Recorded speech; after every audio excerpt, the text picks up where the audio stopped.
नमस्कार दोस्तों, आपका इस वीडियो में स्वागत है। जैसा कि आप लोग जानते हैं कि हम लोग यूपी पीसीएस और आरआईआरएस से रिलेटेड टेस्ट सीरीज सॉल्व कर रहे हैं और यह टेस्ट सीरीज जो है वो मॉडर्न हिस्ट्री से रिलेटेड है। ओके, तो चलिए टाइम को बिना वेस्ट किए आगे बढ़ते हैं और आप लोगों से एक विनम्र निवेदन है कि आप लोग चैनल को सब्सक्राइब कर लें, वीडियो को लाइक करें, शेयर करें और कमेंट करें। और इस वीडियो के पीडीएफ के लिए टेलीग्राम चैनल को ज्वाइन कर लें, जो कि टेलीग्राम चैनल का लिंक डिस्क्रिप्शन में दे दिया गया है। तो चलिए स्टार्ट करते हैं। पहला क्वेश्चन आपकी स्क्रीन पे है।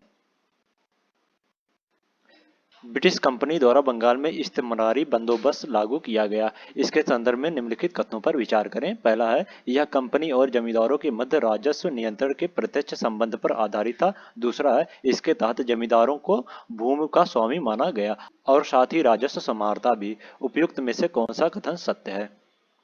ब्रिटिश कंपनी द्वारा बंगाल में 1793 में इस्तेमारी बंदोबस्त लागू किया गया।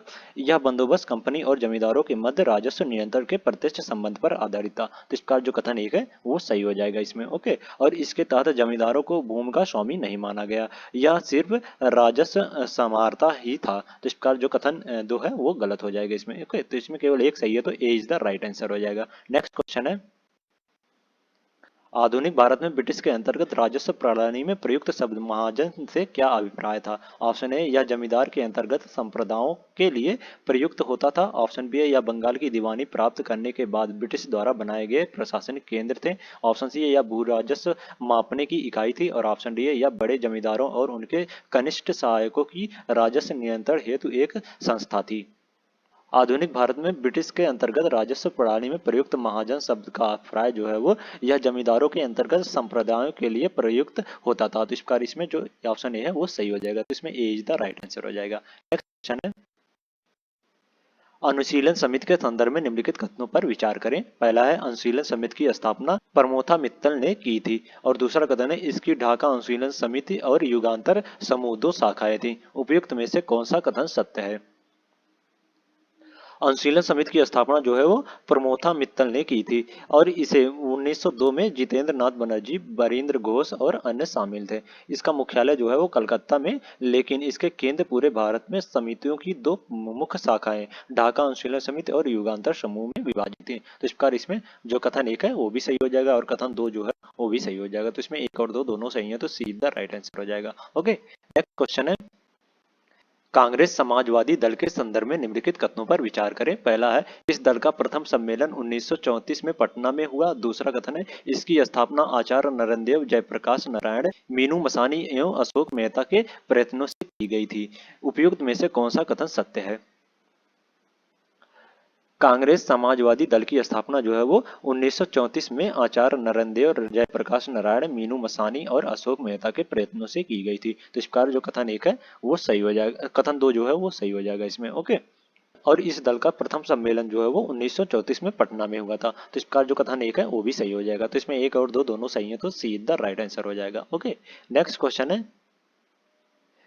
नेहरू रिपोर्ट में निम्नलिखित में से कौन सी सिफारिशें शामिल नहीं थी?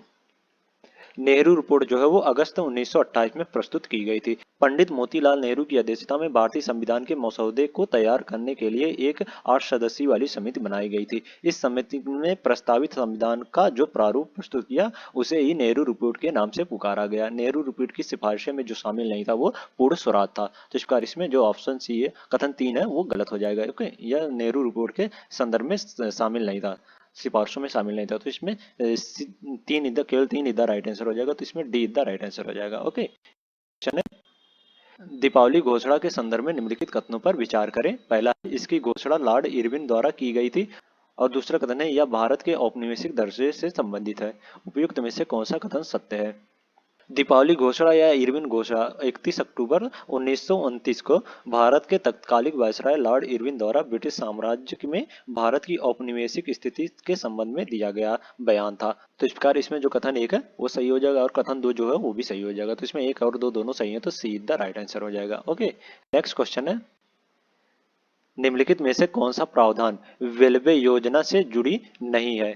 ऑप्शन ए है, वायसराय की कार्यकारी परिषद में सभी दलों को प्रतिनिधित्व। ऑप्शन बी है, गवर्नर जनरल वीटो का प्रयोग कभी नहीं करेगा। ऑप्शन सी है, युद्ध समाप्त होने के उपरांत भारतीय स्वयं ही संविधान बनाएंगे। और ऑप्शन डी है, बी एवं सी दोनों। रेलवे योजना जो है वो जून 1945 में प्रस्तुत की गई थी। और रेलवे योजना में कहा गया है कि कार्यकारी परिषद एक अंतरिम राष्ट्रीय सरकार के समान ही होगी। गवर्नर जनरल बिना कारण बताए वीटो का प्रयोग नहीं कर सकता है। इसमें बोला जा रहा है कि कभी नहीं कर सकता लेकिन कारण बताना पड़ेगा गवर्नर जनरल को। तो इस प्रकार इसमें जो रेलवे योजना के प्रावधान में नहीं जुड़ा है वो ऑप्शन बी है, तो इसमें बी द राइट आंसर हो जाएगा। ओके, तृतीय गोलमेज सम्मेलन के समय भारत का वायसराय कौन था? तृतीय गोलमेज सम्मेलन जो है वो 17 नवंबर 1932 को आयोजित किया गया था।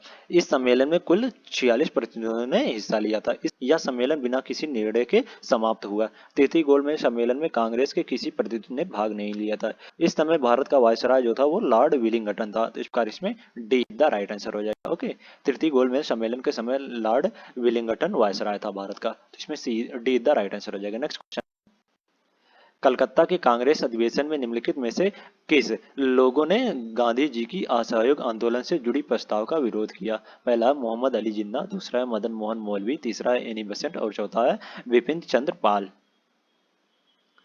सितंबर 1920 में असहयोग आंदोलन के कार्यक्रम पर विचार करने के लिए कलकत्ता में कांग्रेस महासमिति के अधिवेशन का आयोजन किया गया। इस अधिवेशन की अध्यक्षता लाला लाजपत राय ने की थी। ओके, और कलकत्ता अधिवेशन में गांधी जी ने असहयोग आंदोलन हेतु प्रस्ताव पेश किया। इस प्रस्ताव का एनी बेसेंट, सुरेंद्र नाथ बनर्जी, मदन मोहन मौलवी, देशबंधु चित्तरंजन दास, विपिन चंद्र पाल, मोहम्मद अली जिन्ना, शंकर नायर और शंकर नारायण ने विरोध किया था। तो इस प्रकार ये चारों जो है वो गांधी जी के असहयोग आंदोलन से जुड़े प्रस्ताव को विरोध किया था। तो इसमें डी द राइट आंसर हो जाएगा। ओके, नेक्स्ट क्वेश्चन है, गदर आंदोलन के संदर्भ में निम्नलिखित कथनों पर विचार करें। पहला है, पहला लाहौर षड्यंत्र केस इससे संबंधित था। दूसरा है, लाला हरदयाल, बाबा हरनाम सिंह, बाबा सोहन सिंह भाकना और गुरदित्त सिंह आदि इस आंदोलन से जुड़े हुए थे। उपयुक्त में से कौन सा कथन सत्य है?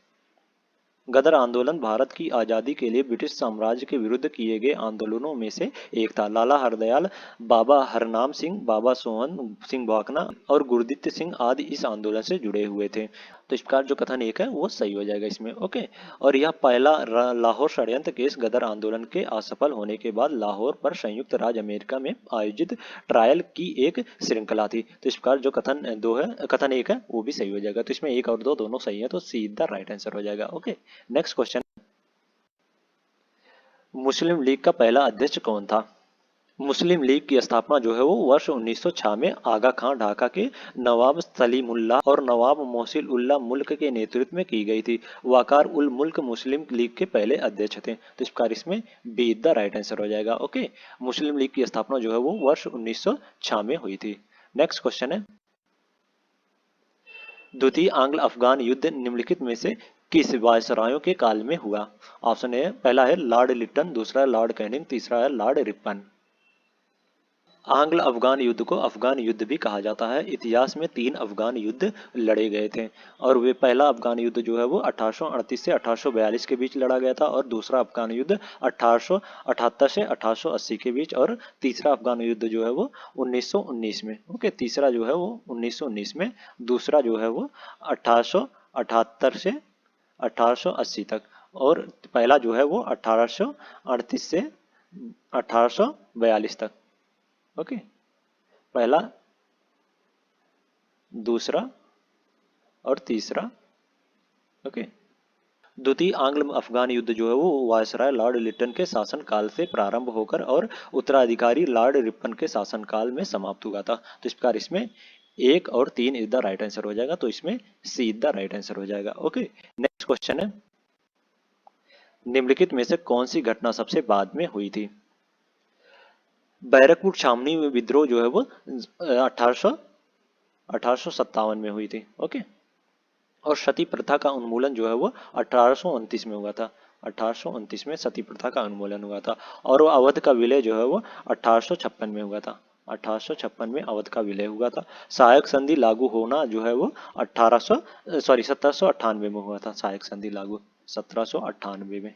ओके, तो इसमें सबसे बाद में बैरकपुर छावनी में विद्रोह हुआ था। तो इसमें ए इज द राइट आंसर हो जाएगा। ओके, नेक्स्ट क्वेश्चन है, दांडी नमक यात्रा कहां से प्रारंभ हुई? Option A Sabarmati, option B है सूरत, ऑप्शन सी है दांडी और ऑप्शन डी है पोरबंदर। 12 मार्च 1930 को साबरमती से शुरू हुई और 6 अप्रैल 1930 को दांडी में समाप्त हुई थी, दांडी मार्च। तो इस प्रकार इसमें ए इज द राइट आंसर हो जाएगा। ओके, नेक्स्ट क्वेश्चन है, अधोगामी निष्पदन का सिद्धांत निम्नलिखित में से किससे संबंधित है? ऑप्शन ए शिक्षा से, ऑप्शन बी व्यापार से, ऑप्शन सी है भू राजस्व से और ऑप्शन डी उपयुक्त में से किसी से नहीं। मैकाले ने अधोगामी निस्पंदन का सिद्धांत दिया, जिसके तहत भारत के उच्च और मध्य वर्ग के एक छोटे से हिस्से को शिक्षित करना था, ताकि एक वैसा वर्ग तैयार हो जाए जो रंग और खून से भारतीय हो लेकिन वैचारिक नैतिकता और बुद्धिमत्ता में ब्रिटिश हो। तो इस प्रकार इसमें ए इज द राइट आंसर हो जाएगा। ओके, अधोगामी निस्पंदन का सिद्धांत जो है वो शिक्षा से संबंधित है, तो इसमें ए इज द राइट आंसर हो जाएगा। नेक्स्ट क्वेश्चन है, तेभाग आंदोलन, तेभाग ये कर लो। तेभाग आंदोलन के संदर्भ में निम्नलिखित कथनों पर विचार करें। पहला, ये आंदोलन फाइल्ड कमीशन की सिफारिश के अनुरूप लगान की दर घटाकर 1/3 करने के लिए संघर्ष शुरू किया था। और दूसरा कथन है, इसके साम्राज्य की पश्चिम सीमा सिंधु नदी थी। उपयुक्त में से कौन सा कथन सत्य है? तेभाग आंदोलन जो है वो बंगाल का प्रसिद्ध किसान आंदोलन था। वर्ष 1946 में यह आंदोलन सर्वाधिक सशक्त आंदोलन था, जिसमें किसान ने फाइल्ड कमीशन की सिफारिश के अनुरूप लगान की दर घटाकर 1/3 करने के लिए संघर्ष शुरू किया था। तो इस प्रकार जो कथन एक है वो सही हो जाएगा इसमें। ओके, और इसकी पश्चिमी सीमा जो है वो सिंधु नदी से नहीं मिली थी। यह बंगाल का एक किसान आंदोलन था। तो इस प्रकार इसमें जो दूसरा कथन है वो गलत हो जाएगा। तो इसमें केवल एक सही है, तो ए इज द राइट आंसर हो जाएगा। ओके, नेक्स्ट क्वेश्चन है, कराची अधिवेशन 1931 में मौलिक अधिकारों का ड्राफ्ट किसने तैयार किया था? 1931 में कांग्रेस की बैठक जो है वो कराची में हुई थी। इस बैठक की अध्यक्षता जो है वो सरदार वल्लभ भाई पटेल ने की थी। इस अधिवेशन में मौलिक अधिकारों और राष्ट्र आर्थिक प्रोग्राम का पर प्रस्ताव पारित किए गए। इसकी ड्राफ्टिंग जो है वो जवाहरलाल नेहरू ने की थी। तो इस प्रकार इसमें डी द राइट आंसर हो जाएगा। ओके, नेक्स्ट क्वेश्चन है, फॉरवर्ड ब्लॉक की स्थापना किसके द्वारा की गई थी? ऑप्शन है Arvind Ghosh, option B Chittaranjan Das, option C Subhash Chandra Bose और ऑप्शन डी है Jawaharlal Nehru. All India forward block एक वामपंथी राष्ट्रवादी राजनीतिक पार्टी है, जिसकी स्थापना जो है वो 1939 में सुभाष चंद्र बोस ने पश्चिम बंगाल में की थी। तो इस प्रकार इसमें सी द राइट आंसर हो जाएगा। ओके, फॉरवर्ड ब्लॉक की स्थापना जो है सुभाष चंद्र बोस ने 1939 में की थी, 1939 में पश्चिम बंगाल में। ओके, नेक्स्ट क्वेश्चन है, पानीपत के तृतीय युद्ध के समय मराठा पेशवा कौन था? पानीपत का तीसरा युद्ध जो है वो 14 जनवरी 1761 को पानीपत में दिल्ली से लगभग 95 किलोमीटर उत्तर में मराठा साम्राज्य और अफगान के अहमद शाह अब्दाली के मध्य हुआ था। इस युद्ध के समय बालाजी बाजीराव पेशवा थे। तो इस प्रकार इसमें बी द राइट आंसर हो जाएगा। ओके, पानीपत के तृतीय युद्ध के समय मराठा पेशवा जो थे वो बालाजी बाजीराव थे। तो इसमें बी द राइट आंसर हो जाएगा। नेक्स्ट क्वेश्चन है, रैयतवाड़ी भूराजस्व व्यवस्था के संदर्भ में निम्नलिखित कथनों पर विचार करें। पहला है, रैयतवाड़ी व्यवस्था की सिफारिश सबसे पहले थॉमस मुनरो ने की थी। और दूसरा कथन है, चार्ल्स रीड ने 1820 में बॉम्बे और मद्रास में रैयतवाड़ी व्यवस्था की शुरुआत की। उपयुक्त में से कौन सा कथन सत्य है? रैयतवाड़ी व्यवस्था जो है वो ब्रिटिश राज्य के दौरान शुरू की गई थी। यह एक भू राजस्व प्रणाली है। रैयतवाड़ी व्यवस्था की शुरुआत जो है वो थॉमस मुनरो ने की थी। तो इस प्रकार जो कथन एक है वो गलत हो जाएगा।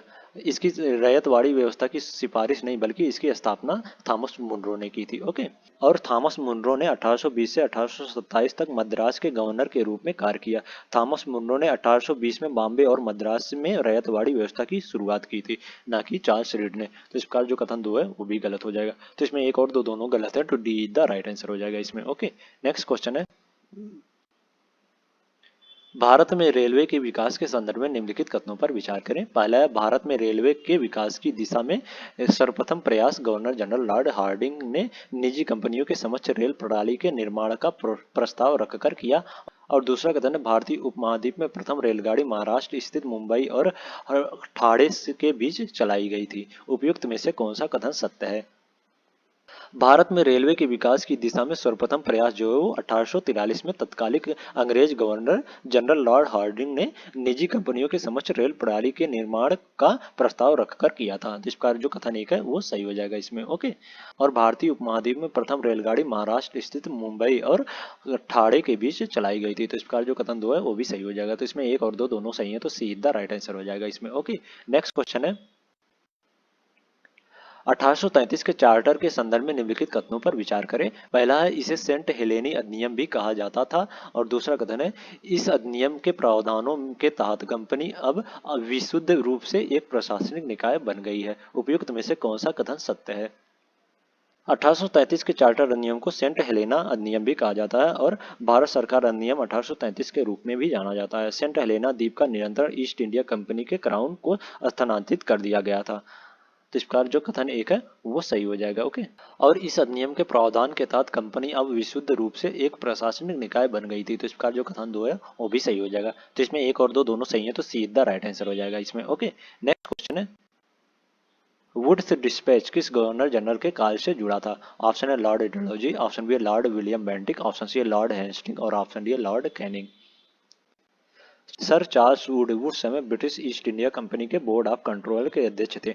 उन्होंने भारत की भावी शिक्षा के लिए एक विस्तृत योजना बनाई और भारत के तत्कालीन गवर्नर जनरल लॉर्ड डलहौजी को 1854 में अपना सुझाव पत्र भेजा, जिसे वुड्स का घोषणा पत्र या वुड्स डिस्पैच कहा गया। तो इस प्रकार इसमें ए इज द राइट आंसर हो जाएगा। ओके। वुड्स डिस्पैच जो है वो लॉर्ड डलहौजी के काल से संबंधित है। तो इस प्रकार इसमें ए इज द राइट आंसर हो जाएगा। नेक्स्ट क्वेश्चन है, घेरे की नीति के संदर्भ में निम्नलिखित कथनों पर विचार करें। पहला है, लॉर्ड हेस्टिंग ने इस नीति को लागू किया था। दूसरा है, हैदराबाद के निजाम के साथ संधि करके इस नीति की शुरुआत की गई थी। उपयुक्त में से कौन सा कथन सत्य है? वारेन हेस्टिंग ने इस नीति को लागू किया था, ना कि लॉर्ड हेस्टिंग ने। तो इस प्रकार जो कथन एक है वो गलत हो जाएगा इसमें। ओके। और इलाहाबाद की संधि से इस नीति की शुरुआत की गई थी, ना कि हैदराबाद के निजाम के साथ संधि करके। तो इस प्रकार जो कथन दो है वो भी गलत हो जाएगा। तो इसमें एक और दो दोनों गलत हैं, तो डी द राइट आंसर हो जाएगा इसमें। ओके। नेक्स्ट क्वेश्चन है, निम्नलिखित में से कौन सा कथन 1916 के लखनऊ समझौते से संबंध में सत्य है?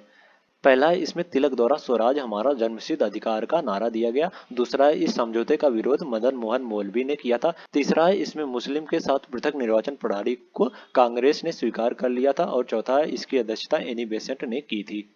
नीचे दिए गए कूट का प्रयोग कर सही उत्तर चुने। लखनऊ समझौता जो है वो दिसंबर 1916 में लखनऊ में आयोजित दोनों दलों के संयुक्त सत्र में भारतीय राष्ट्रीय कांग्रेस और मुस्लिम लीग के बीच हुआ एक समझौता था। ओके। और इस अधिवेशन की अध्यक्षता जो है वो अंबिका चरण मजूमदार ने की थी, ना कि एनी बेसेंट ने। तो इस प्रकार जो कथन 4 है वो गलत हो जाएगा इसमें। ओके। और मोहम्मद अली जिन्ना बाल गंगाधर तिलक इस समझौते के प्रमुख निर्माता थे। इसमें मुस्लिम के साथ पृथक निर्वाचन प्रणाली को कांग्रेस ने स्वीकार किया था। तो इस प्रकार जो कथन 3 है वो सही हो जाएगा इसमें। ओके। और इस समझौते का विरोध जो है वो मदन मोहन मौलवी ने किया था। तो इसका जो कथन 2 है वो भी सही हो जाएगा इसमें। और बाल गंगाधर तिलक ने 1916 में लखनऊ अधिवेशन में स्वराज मेरा जन्मसिद्ध अधिकार है का नारा दिया था। तो इस प्रकार इसमें 1 2 3 इज द राइट आंसर हो जाएगा। तो इसमें ए इज द राइट आंसर हो जाएगा। ओके। नेक्स्ट क्वेश्चन है, पाकिस्तान की मांग के संदर्भ में निम्नलिखित कथनों पर विचार करें। पहला है, मोहम्मद अली जिन्ना ने कभी भी स्वयं अलग मुस्लिम राष्ट्र की मांग नहीं की थी। दूसरा है, 1933 में रहमत अली ने सर्वप्रथम पाकिस्तान नाम को सामने रखा। उपयुक्त कथनों में से कौन सा सत्य है? मोहम्मद अली जिन्ना ने 1940 में मुस्लिम लीग के लाहौर अधिवेशन में अपने अध्यक्षीय भाषण में अलग मुस्लिम राष्ट्र की मांग की थी। जिस प्रकार जो कथन एक है वो गलत हो जाएगा इसमें। ओके। और जबकि 1933 में रहमत अली ने सर्वप्रथम पाकिस्तान नाम को सामने रखा था। तो इस प्रकार जो कथन 2 है वो सही हो जाएगा। तो इसमें केवल 2 सही है, तो बी द राइट आंसर हो जाएगा। ओके। नेक्स्ट क्वेश्चन है, कांग्रेस के विभिन्न अधिवेशन के संदर्भ में निम्नलिखित कथनों पर विचार करें। पहला है, 1921 के अधिवेशन में पहली बार पूर्ण स्वराज का प्रस्ताव रखा गया था। और दूसरा, हरिपुरा अधिवेशन में रजवाड़ों को भी भारत की स्वतंत्रता में शामिल किया गया था। उपयुक्त कथनों में से कौन सा सत्य है?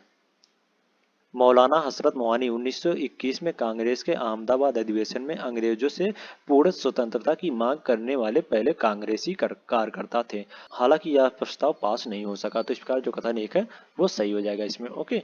और हरिपुरा अधिवेशन में रजवाड़ों को भी भारत की स्वतंत्रता में शामिल किया गया था। तो इस प्रकार जो कथन 2 है वो भी सही हो जाएगा। तो इसमें 1 और 2 दोनों सही है, तो सी द राइट आंसर हो जाएगा। ओके। नेक्स्ट क्वेश्चन है, कैबिनेट मिशन के संदर्भ में निम्नलिखित में से कौन सा कथन सत्य नहीं है? ऑप्शन ए, ये मिशन क्लीमेट एटली के प्रधानमंत्री काल में आया था। ऑप्शन बी है, इस मिशन से कांग्रेस की ओर से बातचीत अब्दुल कलाम आजाद ने की थी। ऑप्शन सी है, 16 मई 1946 को इस मिशन ने अपनी रिपोर्ट प्रस्तुत की। और ऑप्शन डी है, इस मिशन ने प्रत्यक्ष निर्वाचन के माध्यम से संविधान सभा के गठन की सिफारिश की। कैबिनेट मिशन जो है वो क्लीमेंट एटली मंत्रिमंडल द्वारा 1946 में भारत भेजा गया था। इसका उद्देश्य था कि भारतीय नेताओं से मिलकर उन्हें इस बात का विश्वास दिलाना था कि सरकार संवैधानिक मामले पर शीघ्र ही समझौते करने को उत्सुक है। ओके, कैबिनेट मिशन के संदर्भ में जो कथन सत्य नहीं है वो है, कैबिनेट मिशन ने अपनी रिपोर्ट में संविधान निर्माण के लिए से एक संविधान सभा के गठन की बात की। संविधान सभा का चुनाव जो है वो प्रांतीय विधानसभाओं के सदस्यों से किया जाना था, न कि प्रत्यक्ष निर्वाचन के माध्यम से। तो इसका जो ऑप्शन डी है वो कैबिनेट मिशन के संदर्भ में सत्य नहीं है, तो इसमें डी द राइट आंसर हो जाएगा। ओके, नेक्स्ट क्वेश्चन है, आठवीं सभा की स्थापना किसने की थी? आठवीं सभा की स्थापना जो है वो 1814 में कलकत्ता में राजा राम मोहन राय ने की थी। 1814 में, ओके, 1814 में आठवीं सभा की स्थापना राजा राम मोहन राय ने कलकत्ता में की थी। तो इस प्रकार इसमें ए इज द राइट आंसर हो जाएगा। नेक्स्ट क्वेश्चन है, निम्नलिखित में से कौन सा 1859-60 के प्रसिद्ध नील विद्रोह में सम्मिलित हुए थे? पहला अंबिका चंद्र चटर्जी, दूसरा दिगंबर विश्वास, तीसरा दीनबंधु। नीचे दिए गए कूट का प्रयोग कर सही उत्तर चुने। 1859-60 के प्रसिद्ध नील विद्रोह में दिगंबर विश्वास और विष्णु विश्वास नेतृत्व करता थे। वहीं दीनबंधु जो है वो इसमें शामिल नहीं होते। उन्होंने इस पर एक नाटक नील दर्पण की रचना की है। तो इस प्रकार इसमें केवल दो सही हो जाएगा, तो इसमें ए इज द राइट आंसर हो जाएगा। ओके, नेक्स्ट क्वेश्चन है, गांधी जी द्वारा प्रकाशित समाचार पत्र पत्रिकाओं के संदर्भ में निम्नलिखित कथनों पर विचार कीजिए। पहला है स्वराज गांधी जी की गुजराती में प्रकाशित पत्रिका थी। दूसरा है नेशनल होल्डर का प्रकाशन गांधी जी ने अंग्रेजी में किया था। उपयुक्त कथनों में से कौन सा कथन सत्य है? गांधी जी ने हिंद स्वराज का प्रकाशन किया था, ना कि स्वराज का। तो इस प्रकार जो कथन एक है वो गलत हो जाएगा इसमें। ओके, स्वराज का प्रकाशन जो है वो एनवी पारुलेकर ने गुजराती में 1936 में की थी। ओके, तो इस प्रकार जो कथन एक है वो गलत हो जाएगा। और नेशनल होल्डर का प्रकाशन जो है वो जवाहरलाल नेहरू ने 1938 में अंग्रेजी में की थी, ना कि गांधी जी ने। तो इस प्रकार जो कथन दो है वो भी गलत हो जाएगा। तो इसमें एक और दो दोनों गलत है, तो डी द राइट आंसर हो जाएगा इसमें। ओके, नेक्स्ट क्वेश्चन है, भारत के राष्ट्रीय ध्वज तिरंगा का प्रस्ताव किसने पेश किया था? Option A Bhimrao Ambedkar, option B है doctor Rajendra Prasad, option C है जवाहरलाल नेहरू और ऑप्शन डी है आचार्य कृपलानी। भारत के राष्ट्रीय ध्वज तिरंगा का प्रस्ताव जो है वो जवाहरलाल नेहरू ने पेश किया था। तो इस प्रकार इसमें सी द राइट आंसर हो जाएगा। नेक्स्ट क्वेश्चन है, मतांगनी हजारा निम्नलिखित में से किस आंदोलन से संबंधित थी? ऑप्शन ए भारत छोड़ो आंदोलन, ऑप्शन बी समन्वय अवज्ञा आंदोलन, ऑप्शन सी असहयोग आंदोलन और ऑप्शन डी उपयुक्त में से कोई नहीं। मतांगनी हजारा जो है वो भारत छोड़ो आंदोलन से संबंधित थी। तो इस प्रकार इसमें ए इज द राइट आंसर हो जाएगा। ओके, नेक्स्ट क्वेश्चन है, निम्नलिखित में से कौन सा लेख या पुस्तक भगत सिंह के द्वारा लिखे गए? ऑप्शन ए मैं नास्तिक क्यों हूँ, ऑप्शन बी है आज के युवा भगत सिंह कैसे बने सकते हैं, ऑप्शन सी है द रेड पैम्पलेट और ऑप्शन डी है उपयुक्त सभी। मैं नास्तिक क्यों हूँ, आज के युवा भगत सिंह कैसे बन सकते हैं, द रेड पैम्पलेट, ये तीनों जो है वो भगत सिंह द्वारा लिखे गए पुस्तक या लेख थे। तो इस प्रकार इसमें डी द राइट आंसर हो जाएगा। ओके, नेक्स्ट क्वेश्चन है, माउंटबेटन योजना के संदर्भ में निम्नलिखित कथनों पर विचार करें। पहला है इसमें भारत के विभाजन को रोकने का अंतिम वैधानिक प्रयास किया गया था और दूसरा कथन है इसमें संविधान सभा द्वारा पारित किए जाने वाले संविधान को भारत के सभी भागों के किए मानना अनिवार्य किया गया। उपयुक्त कथनों में से कौन सा सत्य है? माउंटबेटन योजना जो है वो 3 जून 1947 को लाई गई और इसे विभाजन योजना भी कहा जाता है। इसमें भारत और पाकिस्तान दोनों के विभाजन को स्वीकार किया गया। तो इस प्रकार जो कथन एक है वो गलत हो जाएगा इसमें। ओके, और इसमें यह प्रावधान रखा गया कि संविधान सभा द्वारा पारित किए जाने वाले संविधान को भारत के उन भागों में लागू नहीं किया जाएगा जो इसे मानने को तैयार ना हो। तो इस प्रकार जो कथन दो है वो भी गलत हो जाएगा। इसमें सभी में अनिवार्य नहीं, मानना अनिवार्य नहीं किया गया था। ओके, सभी भागों में। तो इस प्रकार जो कथन दो है वो भी गलत हो जाएगा। तो इसमें एक और दो दोनों गलत है, तो डी द राइट आंसर हो जाएगा इसमें। ओके, नेक्स्ट क्वेश्चन है, निम्नलिखित में से कौन सा कारण भारत में हस्तशिल्प उद्योगों की बर्बादी के संबंध में सत्य है? पहला है विभिन्न विदेशी राजवाड़ों का ब्रिटिश भारत में विलय, दूसरा है 1813 का चार्टर एक्ट, तीसरा है ब्रिटिश आर्थिक नीतियां। नीचे दिए गए कूट का प्रयोग कर सही उत्तर चुनिए। भारत में हस्तशिल्प उद्योगों की बर्बादी के संदर्भ में ये तीनों कथन जो है वो सही है। तो इस प्रकार इसमें एक, दो और तीन इधर राइट आंसर हो जाएगा। तो इसमें डी द राइट आंसर हो जाएगा। ओके, नेक्स्ट क्वेश्चन है, निम्नलिखित में से कौन सा युग्म सुमेलित है? विद्रोह, संबंधित स्थान, पहला रंपा विद्रोह आंध्र प्रदेश, दूसरा खांसी विद्रोह छोटा नागपुर, तीसरा रामोसी विद्रोह महाराष्ट्र। नीचे दिए गए कूट का प्रयोग करके सही उत्तर चुनिए। रंपा विद्रोह जो है वो 1879 में किया गया था। आंध्र प्रदेश में यह विद्रोह अल्लूरी सीताराम राजू के नेतृत्व में किया गया था। तो इस प्रकार जो कथन एक है वो सही हो जाएगा। ओके। और खांसी विद्रोह जो है वो मेघालय में 1828 से 33 में हुआ था, ना कि छोटा नागपुर में। तो इस प्रकार जो कथन दो है वो गलत हो जाएगा। ओके। और रामोसी विद्रोह जो है वो महाराष्ट्र में हुआ था। तो इस प्रकार जो कथन 3 है वो भी सही हो जाएगा। तो इसमें 1 और 3 इधर राइट आंसर हो जाएगा। तो इसमें सी इधर राइट आंसर हो जाएगा। ओके। नेक्स्ट क्वेश्चन है, यंग बंगाल आंदोलन के संदर्भ में निम्नलिखित कथनों पर विचार करें। पहला है, यह आंदोलन बंगाल में क्रांतिकारी प्रभावों को कम करके ब्रिटिश समर्थक युवाओं का एक वर्ग तैयार करने से संबंधित था। और दूसरा कथन है, इस आंदोलन के प्रवर्तक हेनरी विवियन डेरोजियो थे। उपयुक्त कथनों में से कौन सा सत्य है? यंग बंगाल आंदोलन के प्रवर्तक जो थे वो Anglo Indian Henry Vivian Derozio थे। तो इस प्रकार इसमें जो कथन 2 है वो सही हो जाएगा इसमें। ओके। और यह आंदोलन वर्ष 1828 में बंगाल में चलाया गया था। इस आंदोलन का मुख्य उद्देश्य जो था वो प्रेस की स्वतंत्रता, जमींदारों द्वारा की जा रहे अत्याचारों से रैयतों की संख्या, सरकारी नौकरियों में ऊंचे वेतनमान के अंतर्गत भारतीय लोगों को नौकरी दिलवाना था। और इसका उद्देश्य जो है वो किसी भी प्रकार से ब्रिटिश समर्थक वर्ग तैयार करना नहीं था। तो इस प्रकार जो कथन एक है वो गलत हो जाएगा। तो इसमें केवल 2 सही है, तो बी द राइट आंसर हो जाएगा। ओके। नेक्स्ट क्वेश्चन है, निम्नलिखित में से कौन सा प्रावधान 1919 के भारत शासन अधिनियम में शामिल था? पहला, हाई कमीशन की नियुक्ति। दूसरा है, केंद्रीय स्तर पर पहली बार द्विसदनात्मक विधानमंडल की व्यवस्था। तीसरा है, प्रांतों में द्वैध शासन। और चौथा है, महिलाओं को सीमित मताधिकार। नीचे दिए गए कूट का प्रयोग कर सही उत्तर चुनिए।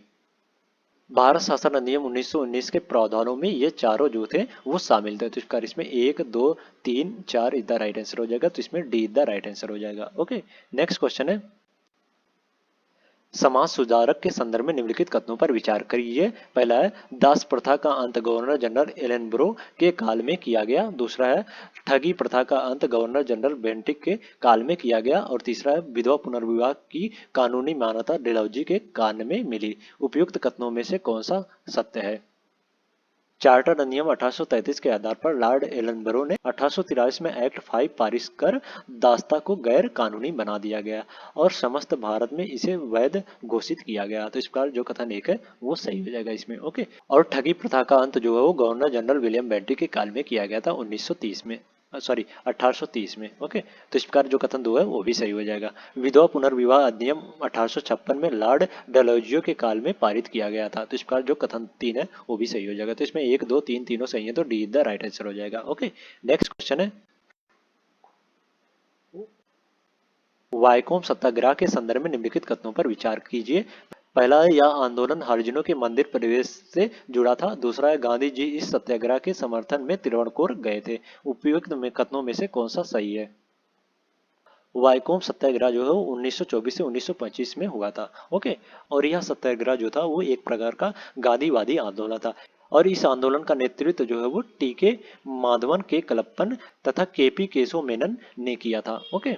और यह आंदोलन जो है वो हरिजन के मंदिर प्रवेश से जुड़ा हुआ था। तो इस प्रकार जो कथन एक है वो सही हो जाएगा इसमें। ओके। और गांधी जी इस सत्याग्रह के समर्थन में त्रिवणकोर भी गए थे। तो इस प्रकार जो कथन 2 है वो गलत हो सही हो जाएगा इसमें। ओके। तो इसमें 1 और 2 दोनों सही है, तो सी द राइट आंसर हो जाएगा। नेक्स्ट क्वेश्चन है, निम्नलिखित घटनाओं पर विचार कीजिए। पहला है, लाल किला ट्रायल। दूसरा है, कैबिनेट मिशन की घोषणा। तीसरा है, नौसैनिक विद्रोह। उपयुक्त घटनाएं निम्नलिखित में से किस वायसराय के कार्यकाल से संबंधित है? लॉर्ड वेलवे 1944 ईस्वी से 1947 ईस्वी तक भारत में वायसराय के पद पर रहे। और उपरोक्त सभी घटनाएं जो है वो लॉर्ड वेलवे के कार्यकाल से संबंधित है। तो इस कार्य इसमें ए इज द राइट आंसर हो जाएगा। ओके। नेक्स्ट क्वेश्चन है, निम्नलिखित में से कौन सा युग्म सुमेलित है? संगठन, संबंधित व्यक्ति। पहला है, इंडियन लीग शिशिर कुमार घोष। दूसरा है, इंडियन एसोसिएशन आनंद मोहन बोस। तीसरा है, London India Society Vinayak Damodar Das Savarkar. नीचे दिए गए कूट का प्रयोग कर सही उत्तर चुने। लंदन इंडियन सोसाइटी की स्थापना जो है वो 1865 में लंदन में दादा भाई नौरोजी ने की थी, ना कि वीडी सावरकर ने। तो इस प्रकार जो कथन 3 है वो गलत हो जाएगा। ओके। और इंडियन लीग की स्थापना जो है वो शिशिर घोष ने की थी। और इंडियन एसोसिएशन की स्थापना आनंद मोहन बोस ने की थी। तो इस प्रकार इसमें 1 और 2 इज द राइट आंसर हो जाएगा। तो इसमें ए इज द राइट आंसर हो जाएगा। ओके। नेक्स्ट क्वेश्चन है, स्वदेशी आंदोलन के समय निम्नलिखित में से कौन सी संस्थाओं की स्थापना हुई थी? पहला है डांस सोसाइटी, दूसरा है राष्ट्रीय शिक्षा परिषद, तीसरा है रंगपुर नेशनल स्कूल। नीचे दिए गए कूट का प्रयोग कर सही उत्तर चुनिए। 1902 में मुखर्जी ने डांस सोसाइटी की स्थापना की थी, लेकिन इसकी पूर्ण कार्यशीलता जो है वो स्वदेशी आंदोलन में दिखाई पड़ी। तो इस प्रकार जो कथन एक है वो सही हो जाएगा। ओके, स्वदेशी आंदोलन में ये डांस सोसाइटी की स्थापना हुई थी। ओके, 1902 में 1902 में। और 10 दिसंबर 1905 को लैंड होल्डर सोसाइटी ने पार्क स्ट्रीट पर एक बैठक आयोजित की। ओके, और इस बैठक में राष्ट्रीय शिक्षा परिषद का विचार रखा गया था। तो इस प्रकार जो कथन दो है वो भी सही हो जाएगा इसमें। ओके, या 1905 में इसके विचार रखा गया था। ओके, और 8 नवंबर 1905 को रंगपुर नेशनल स्कूल की शुरुआत भारतीयों को सामना और तकनीकी दोनों तरह की स्वदेशी शिक्षा प्रदान करने के उद्देश्य से की गई थी। तो इस प्रकार जो कथन 3 है वो भी सही हो जाएगा। यह अभी 1905 में हुआ था इसकी स्थापना। ओके, 8 नवंबर 1905 को। तो इसमें 1, 2 और 3 इज द राइट आंसर हो जाएगा। तो इसमें D is the right answer हो जाएगा। ओके, नेक्स्ट क्वेश्चन है, खिलाफत स्वराज पार्टी के संदर्भ में निम्नलिखित कथनों पर विचार कीजिए। पहला है काउंसिल परिषद में प्रवेश को लेकर इस पार्टी की स्थापना हुई थी। दूसरा है गांधी जी ने इस पार्टी के राजनीतिक कार्यक्रमों का समर्थन किया था। उपयुक्त कथनों में से कौन सा सत्य है? खिलाफत स्वराज पार्टी अथवा स्वराज पार्टी की स्थापना जो है वो 1 जनवरी 1923 को की गई थी। चित्तरंजन दास, विट्ठल भाई पटेल और मोतीलाल जैसे प्रमुख नेता इसके संस्थापक थे। और काउंसिल परिषद में प्रवेश को लेकर इस पार्टी की स्थापना हुई थी। गांधी जी ने इस पार्टी के राजनीतिक कार्यक्रमों का समर्थन किया था। तो इस प्रकार जो कथन 1 है वो सही हो जाएगा और कथन 2 जो है वो भी सही हो जाएगा। तो इसमें 1 और 2 दोनों सही है, तो सीधा राइट आंसर हो जाएगा। नेक्स्ट क्वेश्चन है, ब्रिटिश भारत के दौरान चिपगर कौन थे? ऑप्शन ए मोची, ऑप्शन बी विशिष्ट ब्लॉक प्रिंटर, ऑप्शन सी विशिष्ट बुनकर और ऑप्शन डी विशिष्ट बावर्ची। ब्रिटिश भारत के दौरान विशिष्ट ब्लॉक प्रिंटर को चिपगर कहा जाता था। तो इस प्रकार इसमें बी द राइट आंसर हो जाएगा। ओके, नेक्स्ट क्वेश्चन है, जर्नल ऑफ एशियाटिक रिसर्च किसने शुरू किया? Option A Sardar Bhagat Singh, option B है उत्तरी ब्रुक, ऑप्शन सी विलियम जोन्स और ऑप्शन डी है Johns Nicholas. Journal of Asiatic research William Jones द्वारा शुरू किया गया था। तो इस प्रकार इसमें सीधा राइट आंसर हो जाएगा। ओके, नेक्स्ट क्वेश्चन है, निम्नलिखित कथनों पर विचार करें। पहला, प्राचीन संस्कृत ग्रंथ के अध्ययनों को प्रोत्साहित करने के लिए 1791 में बनारस में हिंदू कॉलेज की स्थापना की गई थी। दूसरा है 1781 में कलकत्ता में केवल उर्दू भाषा के अध्ययन को बढ़ावा देने के लिए मदरसा स्थापित किया गया था। और तीसरा कथन है, ईस्ट इंडिया कंपनी का मानना है कि पूर्व का ज्ञान त्रुटि और अवैज्ञानिक विचारों से भरा है। उपयुक्त कथनों में से कौन सा कथन सत्य है? कलकत्ता मदरसा की स्थापना जो है वो 1791 में कलकत्ता में केवल उर्दू के लिए नहीं हुई थी। जिसका जो कथन 2 है वो गलत हो जाएगा इसमें। ओके, और ये जो कथन 1 है और कथन 2 जो है वो सही हो जाएगा, कथन 3 जो है वो सही हो जाएगा। तो इसमें 1 और 3 इधर राइट आंसर हो जाएगा। तो इसमें सीधा राइट आंसर हो जाएगा। ओके, नेक्स्ट क्वेश्चन है, निम्नलिखित कथनों पर विचार करें। पहला, 1835 के शिक्षा अधिनियम द्वारा उच्च शिक्षा के लिए अंग्रेजी को शिक्षा का माध्यम बनाया गया। दूसरा है, वुड्स डिस्पैच ने सिफारिश की कि प्रत्येक प्रांत में एक शिक्षा विभाग स्थापित किया जाना चाहिए। और तीसरा है, 1854 के बाद कंपनी ने स्थानीय भाषा की शिक्षा प्रणाली में सुधार करने का निर्णय लिया। उपयुक्त में से कौन सा कथन सही है? उपरोक्त में से ये तीनों जो कथन है वो सही है। ओके, तो इस प्रकार इसमें 1, 2 और 3 द राइट आंसर हो जाएगा। तो इसमें डी द राइट आंसर हो जाएगा। ओके, नेक्स्ट क्वेश्चन है, उनकी प्रमुख विशेषताएं सामाजिक और धार्मिक सुधार थी। उन्होंने सामाजिक कुरीतियों को दूर करने के लिए कानून पर भरोसा किया और बाल विवाह प्रथा के उन्मूलन के लिए लगातार काम किया। राष्ट्रीय स्तर पर सामाजिक समस्याओं पर विचार को प्रोत्साहित करने के लिए उन्होंने भारतीय राष्ट्रीय सामाजिक सम्मेलन का उद्घाटन किया, जो कई वर्षों तक भारतीय राष्ट्रीय कांग्रेस के साथ अपने वार्षिक सत्र के लिए बैठक करता रहा। इस परिप्रेक्ष्य में निम्नलिखित में से किसका संदर्भ है? इंडियन नेशनल सोशल कॉन्फ्रेंस की स्थापना जो है वो महादेव गोविंद रानडे ने 1887 में की थी। यह वस्तुतः भारतीय राष्ट्रीय कांग्रेस का सामाजिक सुधार प्रकोष्ठ था। इस सम्मेलन का उद्देश्य बाल विवाह, कुलीन तत्व और बहुविवाह को समाप्त करना था। यह सम्मेलन भारतीय राष्ट्रीय कांग्रेस के सहायक सम्मेलन के रूप में हर साल एक ही स्थान पर मिलता था और सामाजिक सुधार पर केंद्रित होता था। तो इसका जो उपरोक्त कथन जो है वो महादेव गोविंद रानडे का। तो इस पर इसमें सीधा राइट आंसर हो जाएगा। ओके, तो आज के लिए इतना ही। अगले नेक्स्ट वीडियो में हम लोग इस टेस्ट सीरीज से नेक्स्ट 50 क्वेश्चन लेके आएंगे। अगर वीडियो अच्छी लगी हो तो वीडियो को लाइक कर दें और इसी प्रकार के वीडियो के लिए चैनल को सब्सक्राइब कर लें। ओके, और इस वीडियो के पीडीएफ के लिए टेलीग्राम चैनल को ज्वाइन कर लें, जो कि टेलीग्राम चैनल का लिंक डिस्क्रिप्शन में दे दिया गया है। Thank you so much.